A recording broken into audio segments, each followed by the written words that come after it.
बच्चों, कैसे हो आप सभी? आई होप आप सभी बहुत अच्छे होंगे। आज हम हिंदी का पाठ 8 जो एक कहानी है वो पढ़ेंगे। कहानी का नाम क्या है? नहले पर दहला। यह जो कहानी है यह एक कंजूस सेठ और चतुर ठग की कहानी है। किस प्रकार से चतुर ठग जो है कंजूस सेठ को ठगता है वो इस कहानी में बताया गया है। तो चलिए सबसे पहले इस कहानी के बारे में जानते हैं। प्रस्तुत हास्य कथा एक कंजूस सेठ और चतुर ठग की कहानी है। कंजूस सेठ को चकमा देकर चतुर ठग कैसे उससे रुपए वसूलता है, कहानी पढ़कर जानेंगे। एक सेठ बहुत कंजूस था। वह किसी को एक पैसा तक दान में नहीं देता था। घर के लोगों को भी सुख से खाने और पहनने नहीं देता था।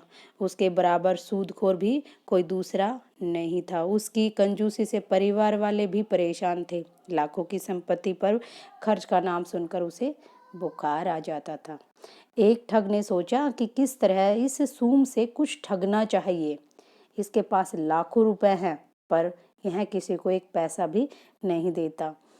दान पुण्य के नाम पर तो शून्य है ही, अपने नौकरों को भी पूरा मेहनताना नहीं देता। इससे किस उपाय से रुपए ऐंठने चाहेंगे।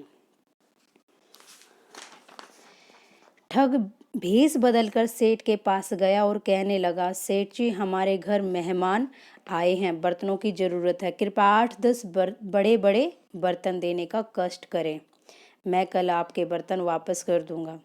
सेठ ने बहुत नानुक्कर करने के बाद उसे 8-10 बर्तन दे दिए।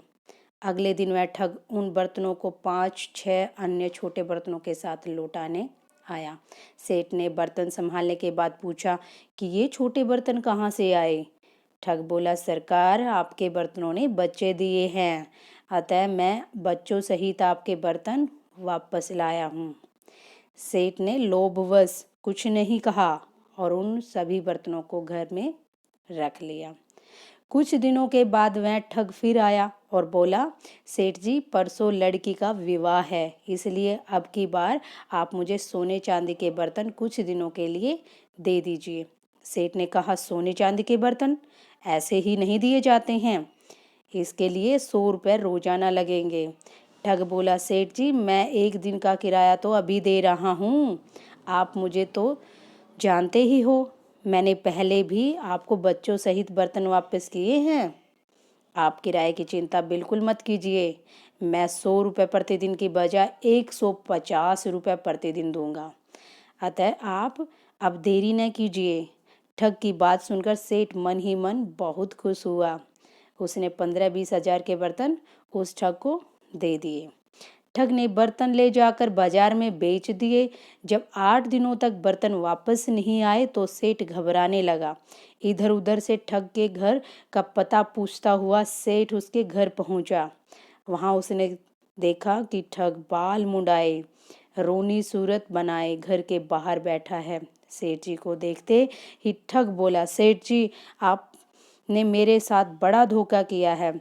सेठ ने आश्चर्य से पूछा, वाह भाई, आज तक तुमने मेरे बर्तन वापस नहीं किए, अब धोखे की बात कर रहे हो।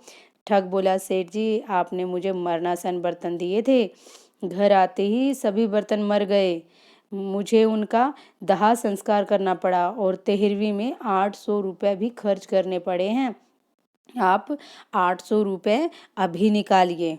यह कहकर वह छाती पीट पीट कर चिल्लाने लगा, हाय राम, इस सेठ ने मुझे जानबूझकर मरणासन बर्तन दिए, मेरी नाक कट गई, सेठ के प्राण सूख गए। वह बोला, अरे यह क्या बक रहे हो, क्या बर्तन भी मरते हैं? ठग बोला, सेठ जी जब बर्तन बच्चे दे सकते हैं तो उनका मरना संभव क्यों नहीं है? पहली बार आपने बर्तनों के बच्चे चुपचाप ले लिए थे, अब इस बार बर्तनों की 13वीं के रुपए दीजिए। इतना कहकर वह सेठ से झगड़ने लगा। उनका झगड़ा सुनकर आसपास के लोग इकट्ठे हो गए। सेठ ने अपनी बदनामी के डर से उस ठग को चुपचाप 800 रुपये दे दिए और मुंह लटका कर वापस आ गया। लोगों को जब सारी बात मालूम हुई तो वे हंसते हुए कहने लगे, इसी को कहते हैं नहले पर दहला। तो बच्चों, आपको यह कहानी समझ में आई? इस कहानी में किस प्रकार से उस कंजूस ठग को, जो कंजूस सेठ को, जो ठग है वो अपनी चतुराई से ठगता है, वो इस कहानी में बताया गया है। आई होप आपको यह कहानी समझ में आई होगी।